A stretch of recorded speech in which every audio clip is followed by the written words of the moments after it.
오늘 시편 38편 15절에 다윗은 하나님께 고백합니다. 하나님, 제가 하나님을 기다리고 있습니다. 히브리 말로는 야헬이거든요. 그 뜻은 기다리다, 희망하다, 기대하다 이런 뜻입니다. 하나님, 제게 응답해 주실 분은 하나님밖에 없습니다 라는 그런 다윗의 절절한 절규가 오늘 시편 38편에 들어있습니다. 저와 교우님들은 다윗처럼 이렇게 우리가 기도를 하면 하나님께서 응답해 주시리라 라고 하는 그 믿음과 기대감을 가지고 기도하며 하나님의 응답을 기다리고 계십니까? 신학적 사고의 확장과 과학과 이성이 지배하는 현 시대에는 하나님께 기도하는 것을 우습게 여기고 가볍게 여기는 풍조들이 생겨나고 있습니다. 꼭 그렇게까지 기도할 필요 있겠어요? 기도한다고 되겠어요? 이러한 생각을 갖고 있는 사람들이 너무너무 많이 늘어나고 있습니다. 그래서 마치 기도를 하면 이렇게 조금 현명하지 못하고 삶 속에 너무 어려움이 많아서 꼭 매달리고 좀 불완전한 존재로 이렇게 사람들이 생각하는 경우들이 종종 있습니다. 하나님의 말씀을 준비하는 일에 있어서도 어떤 경우에는 인간의 지성에만 의지하여 학습과 공부를 통하여 말씀을 준비하고 그 말씀의 주인 되신 하나님께 기도하는 것을 게을리하는 것을 제가 보게 됩니다. 그 말씀의 주인, 그 말씀을 주신 그 하나님께 기도하는 시간이 더 중요한데 그냥 그 이성으로만, 그 지성으로만 그 하나님의 말씀을 이해하려고 하고 그거를 들고 교우들과 나누려고 하는 사람들도 있다라고 하는 것입니다. 그렇게 하면 안 됩니다. 말씀을 우리가 이해하는 것 물론 중요합니다. 그런데 그 말씀을 올바로 이해하기 위해서는 그 말씀을 주신 그 말씀의 주인이신 하나님과 커뮤니케이션이 없으면 절대로 하나님의 말씀을 올바로 깨달을 수도 없고 이해할 수도 없는 것입니다. 그래서 저와 교우님들이 말씀에 목숨을 거는 겁니다. 그 말씀을 바로 깨닫기 위하여 하나님께 부르짖고 또 기도하는 겁니다. 왜냐하면 그 말씀이 우리의 심령을 새롭게 하는 힘이요, 그 말씀이 우리를 그리스도에게 다다를 수 있는 그리스도의 믿음의 분량에 다다를 수 있는 그 믿음으로 우리를 이끌 수 있기 때문에 말씀 없이 우리가 설 수 없기 때문에 그렇게 하나님 앞에 말씀의 주인 되신 그 하나님 앞에 기도해야 하는 것입니다. 하나님께 기도한다는 것은 우리의 모든 것을 내려놓고 어린 아이처럼 하나님을 바라보고 의지하는 믿음의 행위입니다. 그런데 우리가 기도를 게을리하고 우리의 생각과 우리의 이성과 우리의 지성에 의존하여 모든 것을 계획하고 판단한다면 우리가 어떻게 사도 바울이 그렇게 인도받았던 성령 하나님의 인도를 받을 수 있겠습니까? 내 머리만, 내 이성만 의지한다고 한다면 하나님의 이끌어주심, 성령 하나님의 이끌어주심을 어떻게 우리가 경험할 수 있겠습니까? 인간이 아무리 총명하다 할지라도 성령 하나님의 인도하심이 더 바른 결정을 할 수가 있고, 인간이 아무리 통찰력이 있다 할지라도 성령 하나님의 조명하심을 통하여 성경을 읽지 않으면 하나님의 말씀을 하나님의 뜻 가운데 바로 깨달을 수 없는 것입니다. 그러니까 성령 하나님의 인도를 받아야 하기 때문에 저와 교우님들은 정말로 기도해야 됩니다. 주문해오는 게 아니고요, 내가 기도하는 모습을 다른 사람들에게 보이기 위함이 아니라 여러분들과 제가 정말로 우리의 기도의 골방에 들어가서 하나님께 간절히 기도해야 하는 겁니다. 그래야 하나님의 인도를 받을 수 있는 것이죠. 우리가 기도하지 않고 하나님의 인도를 받으면 그게 하나님의 인도인지를 깨닫지 못하기 때문에 하나님의 영광만 가려지는 거예요. 우리의 지성을, 그리고 우리의 생각과 우리의 판단이 마치 우리들을 이끌고 가는 것 같지만 우리의 현실을 가만히 보면 우리의 이성보다 많은 부분, 감정이 우리를 지배할 때가 많이 있습니다. 그러니까 내가 기분이 좋으면 다 괜찮고 내가 화가 났으면 다 안 괜찮은 거예요. 그렇기 때문에 많은 광고들이 인간들의 감정을 자극하고 인간들의 본능을 자극하는 그러한 광고들로 늘 가득 넘쳐나는 거예요. 왜냐하면 인간들은 이성적으로 판단할 때도 있지만 많은 경우 감정에 휩싸이기 때문에 그렇습니다. 그런데 마귀가 그것을 그렇게 이용하는 거예요. 인간들이 갖고 있는 분노, 화, 불안, 근심, 걱정, 그것을 마귀가 그렇게 자극하는 거예요. 그걸 트리거하는 거예요. 계속 스티뮬레이트, 자극하는 거예요. 그래서 신자들이 넘어져 버릴 수밖에 없도록 말이죠. 그렇기 때문에 더더욱 저와 교우님들은 하나님께 기도함으로 성령의 충만함을 받도록 하나님 앞에 날마다 부르짖어야 하는 겁니다. 우리의 모든 것을 내려놓고 우리의 판단과 이성과 생각을 모두 내려놓고 온전히 성령 하나님이 우리를 지배하실 수 있도록, 우리의 심령 속에 성령의 충만함이 일어날 수 있도록 하나님을 향하여 우리가 정말로 부르짖어 기도해야 하는 것입니다. 사랑하는 교우님들께서는 하루의 일상에서 예수님을 몇 번 정도 부르십니까? 하루의 일상에서 예수님을 몇 번 정도 생각하십니까? 하루의 일상에서 예수님을 얼마나 오랫동안 마음속에 그리며 그 예수님을 사모하고 계십니까? 우리가 정말로 예수님을 사모하고 예수님을 믿으면 여러분들과 제 일상에 날마다 생각하는 그분이 예수님이에요. 남편이나 부인이 아니고, 애인이 아니고, 자녀가 아니고, 내 마음속에 스쳐 지나가시는 그분은 예수님이셔야만 하는 거예요. 다윗은 힘들 때마다 하나님께 기도를 호소하였고 하나님께 도움을 요청하였으며 하나님의 응답을 기대하고 소망하고 그리고 기다렸습니다. 이렇게 하나님을 의지하는 다윗의 삶은 저와 교우님들이 이 세상에서 경험하는 거친 삶보다 어쩌면 다윗은 더 힘들고 고달프고 어려운 생을 살았는지 모릅니다. 얼마나 다윗의 인생이 험했는지 시편에 나타나듯이 다윗의 우려와 걱정은 다윗을 실제적으로 죽이려고 하는, 실제적으로 다윗을 해하려고 하는 적들로 인하여 그렇게 다윗이 애를 먹었던 것입니다. 시편 38편 16절입니다. 내가 말하기를 두렵건대 그들이 나 때문에 기뻐하며 내가 실족할 때 나를 향하여 스스로 교만할까 하였나이다.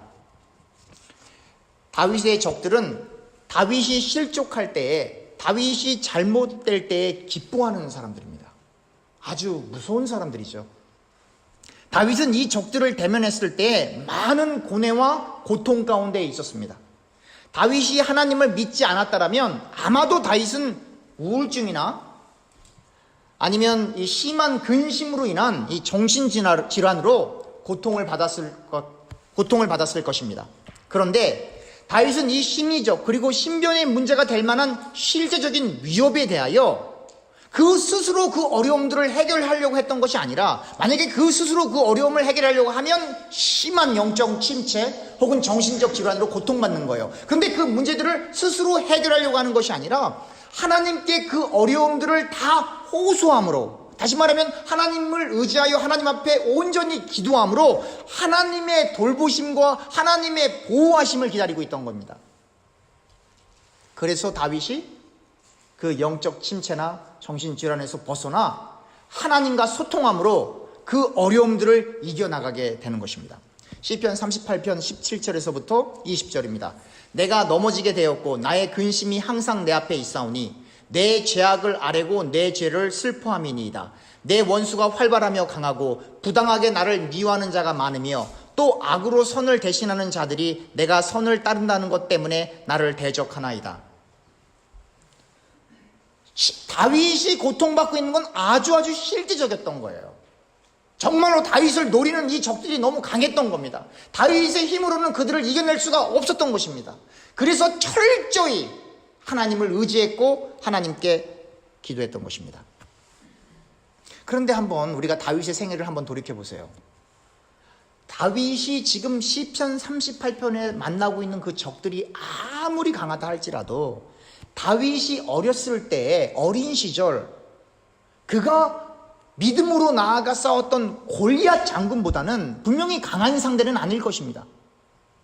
그런데 그 어린 시절에는 어떻게 그렇게 용맹스럽게 골리앗 장군과 싸웠고, 오늘 시편 38편에 나타나는 이 다윗의 나약한 모습은 무슨 말이란 말입니까? 근심과 걱정으로 하나님께 자신의 신세를 한탄하며 하나님 도와주세요 라고 고백하는 이 다윗의 심정, 도대체 무슨 일이 일어났단 말입니까? 다윗의 믿음이 연약해진 겁니까? 아닙니다. 이것이 다윗의 본 모습이고 이것이 저와 교우님들을 포함한 모든 인간들의 실체입니다. 아무리 강한 사람 같아도 자세히 보면 약합니다. 아무리 대단한 사람 같아도, 대담한 사람 같아도 자세히 보면 소심한 구석이 많이 있습니다. 그게 인간입니다.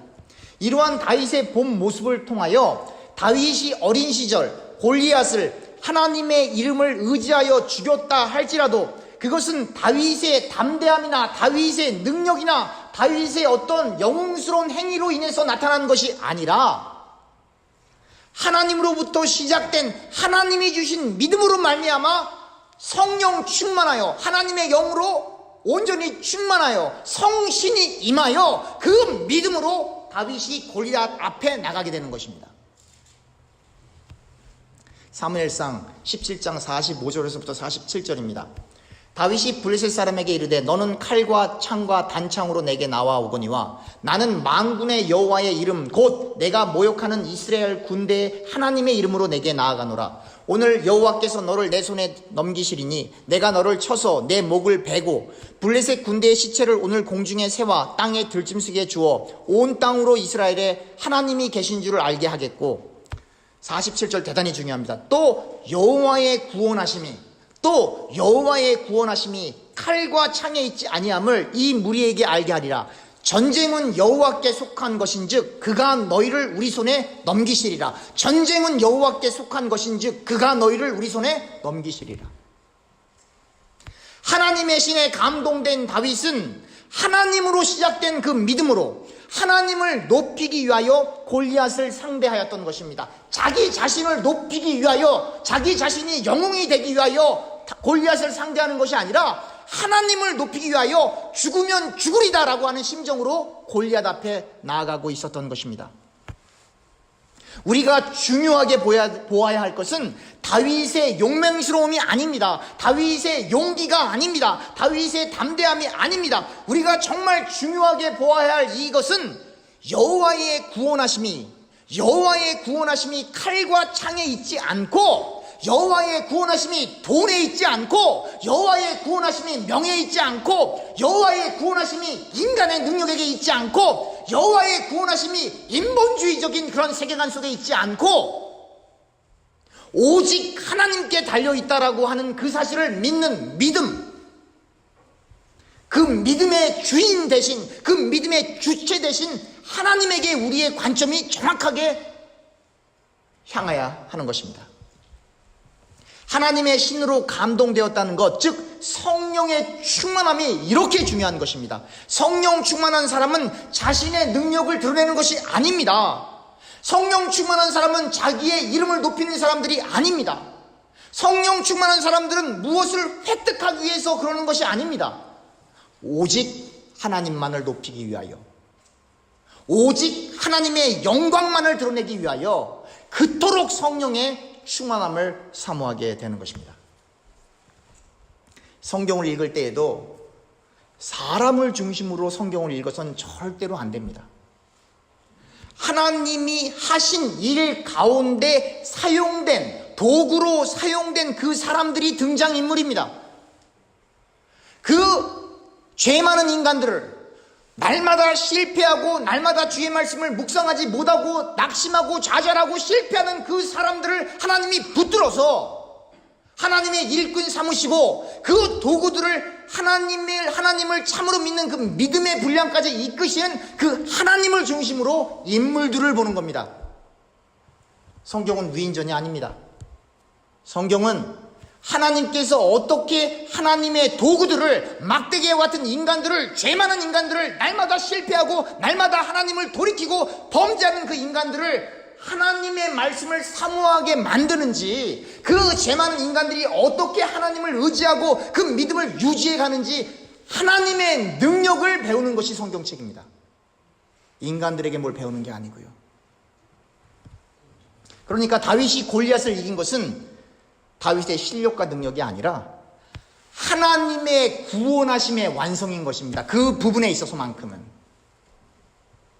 이걸 우리가 어떻게 분명히 알 수 있죠? 다윗이 골리앗 죽인 다음에 다윗이 어떤 생을 삽니까? 사울 왕의 눈을 피해 도망다니는 도망자가 됩니다. 그게 인생이에요. 갈멜산 선생에서 엘리야가 바알신 나사렛신 섬기는 사람들 하늘에서 불 떨어진 다음에 기손 시냇가에서 다 목배 죽이지만 그 다음에 무슨 일이 일어납니까? 도망자가 되는 거예요. 이세벨이 말한 게 무서워서. 그게 인간들의 삶입니다. 성경은 적나라하게 가리지 않고 다 보여주는 겁니다. 인간들이 주체가 아니고 하나님이 주체이고 하나님이 주인이시고 하나님만이 왕이시고 그 하나님을 의존해서 살아야 되는 사람들이 인간들이다라고 하는 겁니다.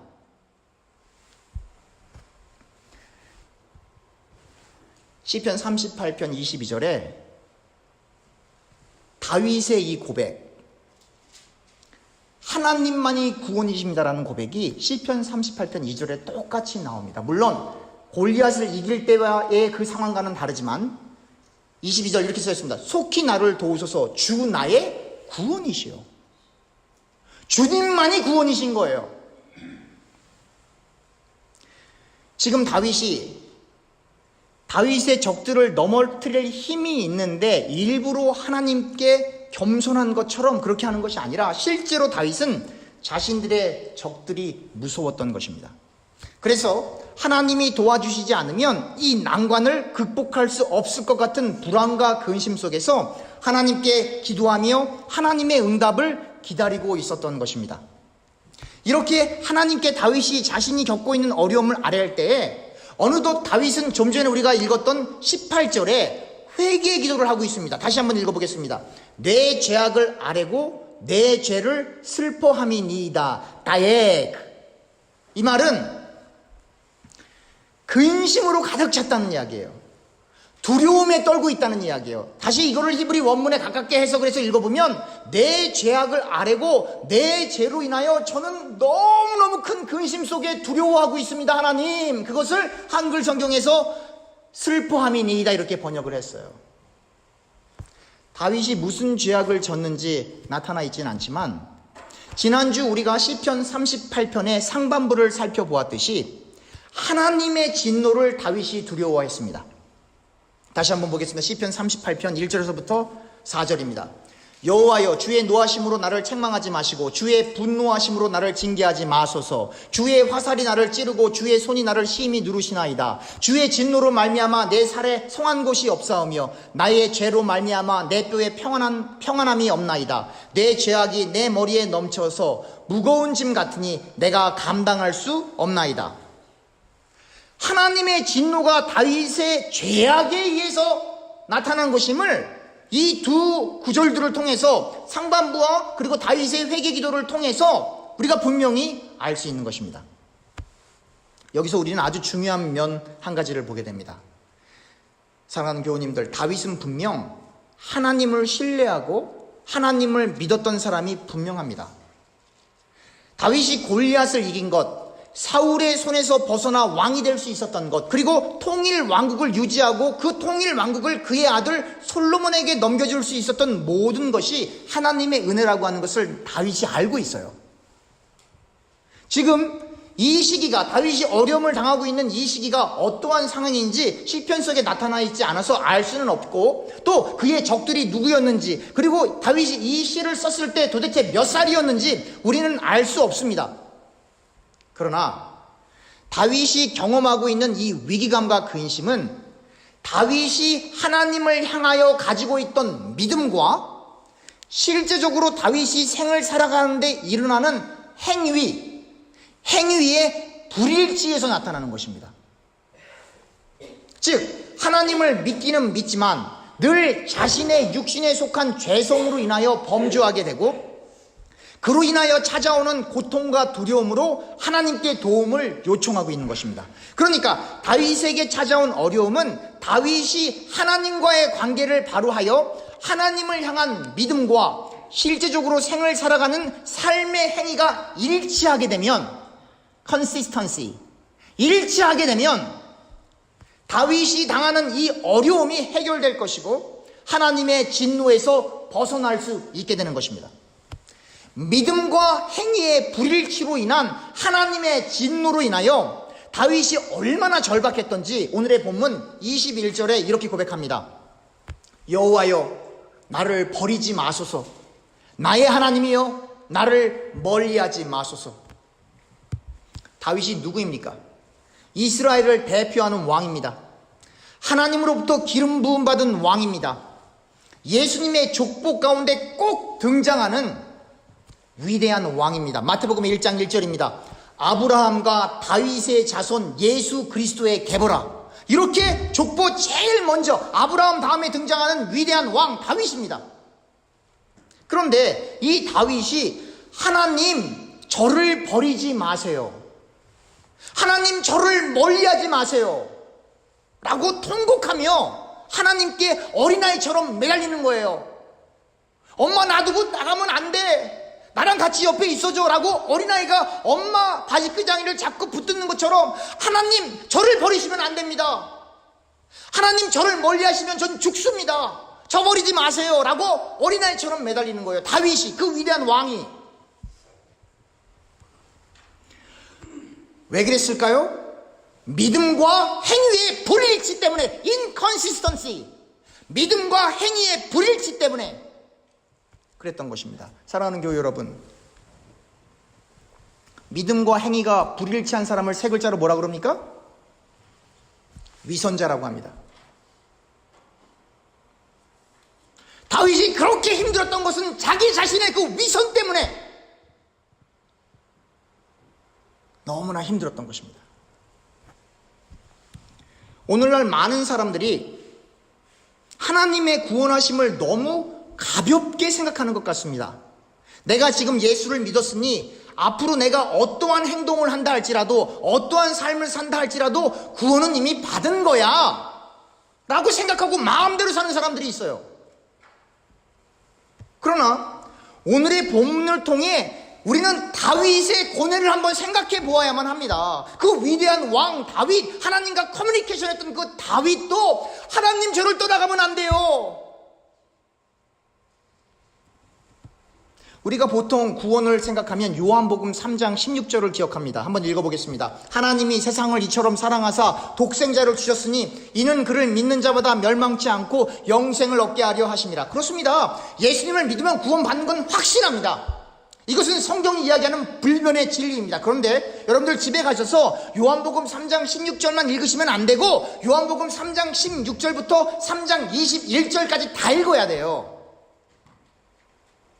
그래야 3장 16절이 뭔지를 아는 거예요. 요한복음 3장 20절과 21절만 한번 보겠습니다. 악을 행하는 자마다 빛을 미워하여 빛으로 오지 아니하나니 이는 그 행위가 드러날까 함이요 진리를 따르는 자는 빛으로 오나니 이는 그 행위가 하나님 안에서 행한 것임을 나타내려 함이라 하시니라. 여기서 빛은 예수님을 가리키는 것입니다. 행위가 악한 사람은 예수님을 미워하여 하나님께 오지 못하는 것입니다. 예수님께 오지 못하는 것입니다. 빛 가운데 오지 못하는 것입니다. 왜냐하면 그들의 죄악이 빛 대신 예수님께 오면, 빛 대신 하나님께 오면, 하나님의 영광이 임하는 그 가운데 오면 전부 드러나기 때문에 그렇습니다. 그래서 못 오는 거예요. 그래서 예수님을 안 믿는 게 아니고 못 믿는 거예요. 죄상이 다 드러나고 그 죄를 회개하고 싶지 않으니까. 반대로 진리를 따르는 사람은, 다시 말하면 하나님의 말씀 혹은 하나님의 말씀이 육신이 되신 예수님을 따르는 사람은 당연히 빛 대신 예수님께로 오는 것입니다. 그래서 그들이 행한 행위로 자신을 높이려 함이 아니라 그들의 행위가 하나님 안에서 행한 것임을 나타내므로 하나님께 영광을 돌리고 싶은 거예요. 그래서 빛 대신 예수님께 오는 거예요. 그래서 바리새인들, 사두개인들, 레위인들, 율법학자들이 예수님을 그리스도로 믿을 수 없었던 이유가 위선자들이라 그런 거예요. 자기를 드러내려고 종교생활하는 그 사람들이 빛 대신 예수님께 올 수가 없었던 거예요. 왜냐하면 예수님께 오면 자기의 위선이 다윗처럼 다 드러나니까. 예수님을 십자가에 못 박은 겁니다. 자기들의 그 위선을 정당화하기 위해서. 오늘날에도 얼마나 많은 사람들이 이렇게 신앙생활하는지 몰라요. 사람이니까 괜찮죠. 사람이 다 그렇죠. 여러분들과 제 안에 성령 하나님이 내주하십니다. 여러분들과 제가 템플이에요. 건물이 아니고 여러분들과 제가 성전이라고요. 안 괜찮아요. 회개하셔야 해요. 정리하면 예수님을 믿는 사람은 예수님께 순종하는 행위가 반드시 뒤따라야 한다는 것입니다. 그리고 이것은 요한복음 3장 36절에 직설적으로 표현됩니다. 아들을 믿는 자에게는 영생이 있고 아들에게 순종하지 아니하는 자는 영생을 보지 못하고 도리어 하나님의 진노가 그 위에 머물러 있느니라. 아들을 믿는 피스투스, 아들을 믿는 자에겐 영생이 있고 아들에게 순종하지 아니하는 아파이테이오, 아들에게 불순종하는 사람, 아들에게 불충한 사람, 아들을 신실되이 믿지 않는 사람, 아들의 명령을 따르지 않는 사람, 하나님의 말씀을 무시하고 하나님을 멀리하는 그 사람, 하나님의 진노가 그 머리 위에 있다는 겁니다. 이 구절에서 믿음과 순종, 즉 행위를 같은 선상에 두고 있어요. 그러니까 예수님을 믿으면 반드시 예수님께 순종하는 행위가 뒤따라야 완전한 믿음인 거예요. 그 순종의 행위가 없는 사람은 영생을 보지 못하고 도리어 하나님의 진노가 그 머리에 머문다라고 요한복음 3장은 이야기하고 있는 겁니다. 지난주와 오늘 계속해서 다루어지는 시편 38편은 다윗이 그의 적들을 두려워하고 있는 것이 사실이지만 그보다 더욱 다윗을 힘들게 했던 것은 하나님의 진노로 인하여 하나님이 다윗을 떠나실까봐 다윗은 그렇게 힘들었던 것입니다. 다윗이 그렇게 힘들었던 이유는 거듭 강조하지만 믿음과 행함의 불일치로 나타난 그 위선 때문이었어요. 여기서 행함에 해당하는 것은 율법주의를 얘기하는 거 아닙니다. 내가 이러이러한 율법을 지켰으니까 천국 갑니다. 그러한 공로주의 율법주의가 아니에요. 여기서 행함은 자기 자신을 드러내는 선행도 아니에요. 내가 박애주의고 내가 다른 사람을 도왔기 때문에 나의 선행으로 천국 간다, 그런 얘기도 아니에요. 여기서 행함이란 바울이 고백했던 것처럼 나는 온전히 죽고 나는 완전히 사라지고 내 안에 계신 예수님이 나를 이끌고 그 하나님의 일 가운데 내가 사용되어지는 그 도구가 된다는 이야기예요. 그러니까 정말로 믿음을 통한 그 행함을 성취하는 사람은 자랑할 게 없는 겁니다. 하나님께 온전히 영광만 돌리게 되는 것이죠. 그런데 다윗이 그토록 힘들었던 그 위선의 문제, 신앙과 행함의 불일치로 나타나는 그 위선의 문제는 다윗만 갖고 있었던 것이 아니라 사도 바울 역시 이 문제가 풀리지 않았어요. 로마서 7장 24절 25절입니다. 오라 나는 공고한 사람이로다. 이 사망의 몸에서 누가 나를 건져내랴. 우리 주 예수 그리스도로 말미암아 하나님께 감사하리로다. 그런즉 내 자신이 마음으로는 하나님의 법을 육신으로는 죄의 법을 섬기노라. 바로 이 위선으로 인한, 신앙과 행함의 불일치로 찾아온 이 위선으로 인한 신음의 현장이 다윗의 현실이었고 사도 바울의 현실이었고 그리고 저와 교우님들의 현실이어서 늘 그렇게 죄를 지어도 괜찮다라고 생각해서는 안 되는 거예요. 아, 바울도 그랬고 다윗도 그랬으니까 뭐 나도 죄 짓는 게 당연하지, 이렇게 생각하면 성경을 반절만 본 겁니다. 그 죄에서 벗어나기 위해, 다시 말하면 우리가 고백하는 그 예수 그리스도를 향한 그 믿음과 여러분들과 제 삶이 일치를 이루기 위하여 우리의 연약함의 한계성을 넘어서서 하나님을 온전히 바람으로 말미암아 성령의 인도를 받고 성령의 충만함을 받아 진정한 회개의 역사가 여러분들과 저의 삶 가운데 터져 나와야 하는 겁니다. 로마서 8장 12절에서부터 17절입니다. 그러므로 형제들아, 우리가 빚진 자로 돼 육신에게 져서 육신대로 살 것이 아니니라. 너희가 육신대로 살면 반드시 죽을 것이로되 영으로서 몸의 행실을 죽이면 살리니 무릇 하나님의 영으로 인도함을 받는 사람은 곧 하나님의 아들이라.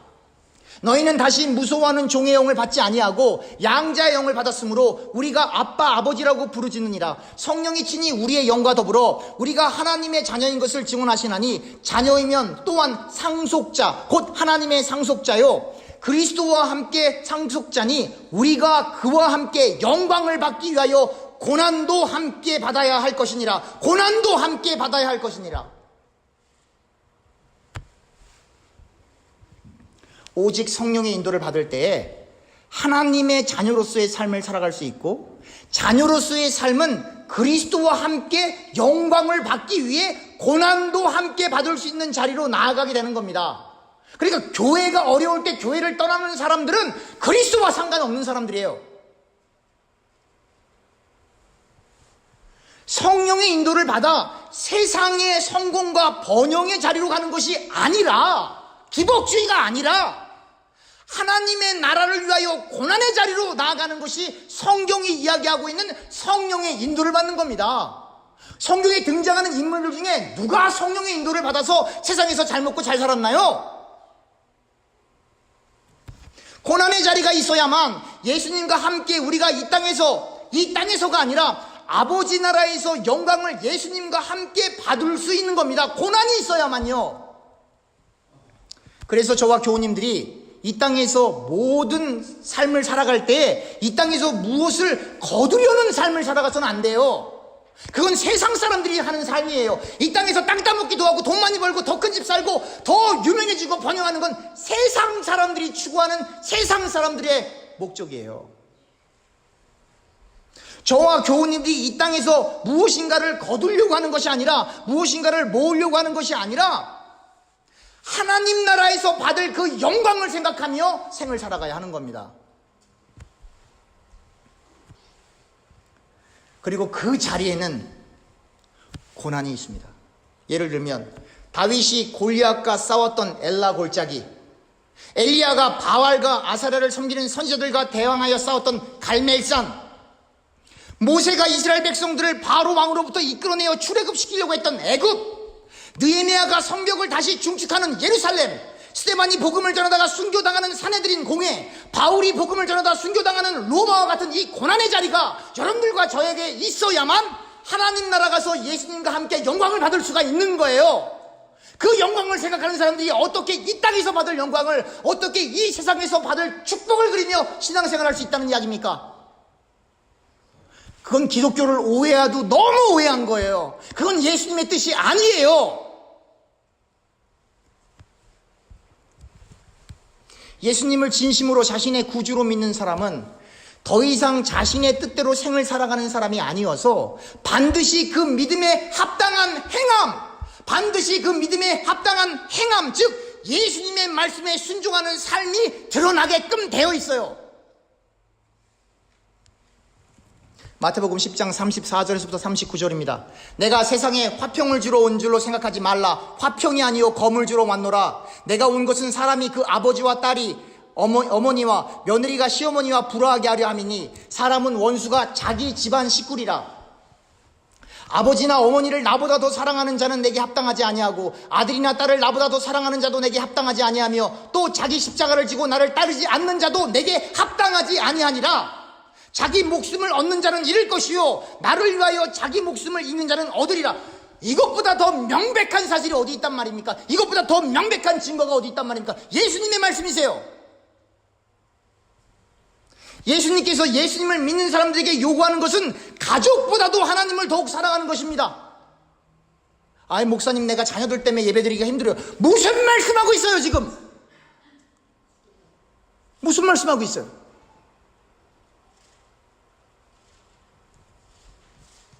십자가를 지고 예수님을 따르는 것입니다. 심지어 우리의 목숨까지도 내려놓고 예수님을 따르는 것입니다. 여러분들과 저는 예수님 위해 죽기로 결심한 그리스도의 군대입니다. 할렐루야. 그러니 예수님을 따를 때 얼마나 우리의 내면 속에 심한 갈등이 있겠어요. 내 육은 편하고 싶은데, 내 육은 잘 살고 싶은데, 내 육은 부자가 되고 싶은데, 내 육은 나를 과시하고 교만하고 싶은데, 내 안에 또 다른 법이 너 그러면 죽는다, 너 그렇게 하면 하늘나라 가서 영광이 없는 정도가 아니라 잘못하면 지옥불에 떨어진다, 하나님의 진노가 네 머리 위에 있다 라는 예수님의 음성을 저와 교우님들이 들으셔야 해요. 그러니까 우리가 얼마나 갈등이, 얼마나 어려움이, 얼마나 큰 소래가 있겠어요. 할렐루야. 그게 진짜 예수 믿는 사람입니다. 그리고 그 십자가의 길을 가는 사람, 그 좁은 길을 가는 사람을 하나님이 책임져 주시는 거예요. 책임져 주신다니까 편한다는 게 아니에요. 힘들지만 그 좁은 길을 끝까지 갈 수 있도록 하나님께서 이끌어 주신다라고 하는 것입니다. 마태복음 16장 24절 25절입니다. 이에 예수께서 제자들에게 이르시되 누구든지 나를 따르려거든 자기를 부인하고 자기 십자가를 지고 나를 따를 것이니라.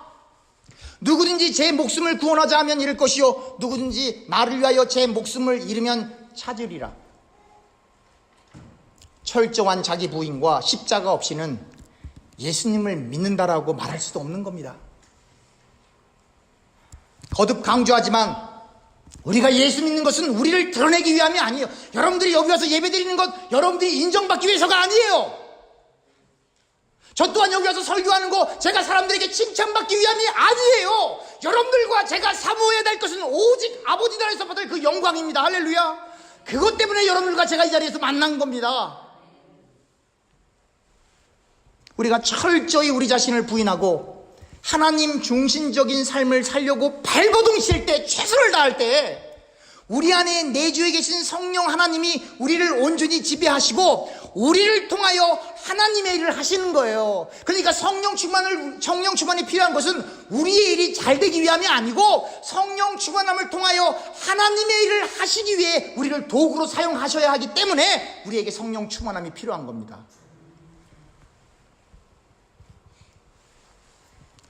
우리가 살아있으면 우리가 아직 우리의 인생의 주인이라고 생각하고 있으면 아직도 우리의 의의를 드러내고 뽐내는 거 좋아하고 있다면 칭찬받는 거 좋아하고 있다면 그것은 십자가의 돌을 시궁창에 박는 거예요. 예수님의 그 거룩한 보혈을 돼지굴에게 던져버리는 거예요. 예수를 믿는다라는 말은 그냥 앵무새처럼 나 예수 믿어요 그 정도가 아니라 우리의 전 인생이 예수님을 믿어요에 다 담겨 있는 거예요. 저는 예수 없이 못 삽니다. 예수 없이 한 시간도 숨을 쉴 수가 없습니다. 예수님 없이는 이렇게 살 수 없습니다. 주를 위해 죽겠나이다. 저를 써 주시옵소서. 주님 내가 여기 있나이다. 그 심정이에요. 그래서 여러분들과 제가 이 땅에서 밥 먹는 일보다 말씀을 읽고 듣는 일이 훨씬 더 중요한 거예요. 밥 안 먹으면 배고프고 힘들죠. 그러나 말씀이 없으면 우리의 영혼이 피폐해지고 썩어 문드러집니다. 왜냐하면 우리의 육이 너무 강하기 때문에 그 위선을 떨쳐낼 수가 없기 때문에 행함과 믿음의 일치를 이루는 것이 너무 어렵기 때문에 말씀 없이는 우리는 안 되는 거예요. 그 누구도 안 되는 거예요. 성자가 어디 있습니까? 성자가 가까이 가서 보면 다 사람은 거기서 거깁니다. 세상에서 즐거운 시간을 보내는 것보다 기도하는 시간을 더욱 중요시 여겨야만 하는 겁니다. 아무리 바쁜 업무가 있다 할지라도 주일 예배를 빠뜨리지 않고 하나님께 온전히 신령과 진정으로, 다시 말하면 예수님 안에서 예수님의 이름으로 예수님의 보혈을 의지하여 하나님 앞에 나아가 예배하는 이 시간을 지켜야만 하는 거예요. 그 자리가 어느 자리가 되었든 간에. 그리고 이 예배는 주일날 하루만 드려지는 예배가 아니라 우리의 일상이, 우리의 삶이 예배가 되기 위하여 최선을 다하는 그리스도의 군사가 될 수 있도록 사랑할 수 없는 사람을 사랑하고 용서할 수 없는 사람을 용서하고 다른 사람들을 항상 우리들 자신보다 더 낮게 여기고 정말 마음에 우러나서 나 같은 죄인 살리신 그 예수님에게 생각하며 정말 다른 사람들을 나보다 더 낮게 여기고 봐주고 져주고 용서하고 내어주고 그렇게 다른 사람들을 대하는 실제적인 십자가의 삶을 드러내야 여러분들과 제가 고백하고 있는 나 예수님 믿어요 라고 하는 그 믿음과 그 행함이 일치를 이루어서 위선이 사라지게 되는 겁니다. 사랑하는 교우 여러분, 하나님과 재물을 겸하여 섬길 수 없듯이 다른 우상들을 섬기면서 하나님을 섬길 수 없듯이 우리 자신을 부인하지 않고 우리 자신의 십자가를 지지 않고 예수님을 따라갈 수 있는 방법은 이 땅에 없어요. 그리고 예수님 못 따라가면, 좁은 길 못 가면, 십자가의 길 못 가면 하나님의 진노가 우리 머리 위에 있는 거예요. 그 십자가 사랑의 실천, 즉 자기 부인과 십자가를 지고 예수님을 따르는 삶은 예수님을 믿는 사람이라면 반드시 해야만 하는, 그리고 하게끔 되어진, 왜냐하면 하나님의 자녀들을 하나님이 가만히 안 두시거든요. 그래서 여러분들과 제게 고난이 있는 거예요. 그것을 부인할 수밖에 없게끔 하나님이 여러분들을 이끌고 가는 게 성령의 인도예요.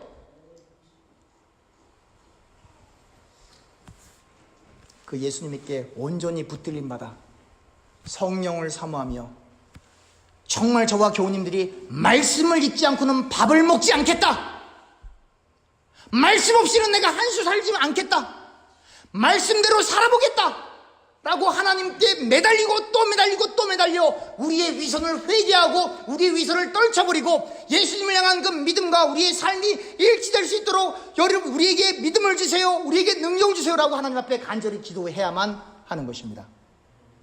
그리할 때 성령이 우리 가운데 역사하십니다. 그리할 때 저와 교우님들을 통하여 하나님 나라가 확장되는 것입니다. 그 하나님 나라 확장하는 그 하나님의 일에 저와 교우님들이 하나님의 철저한 객차가 되고 도구가 되어 아버지의 마음을 기쁘시게 해드릴 수 있기를 간절히 소원하고 축원합니다. 기도하겠습니다.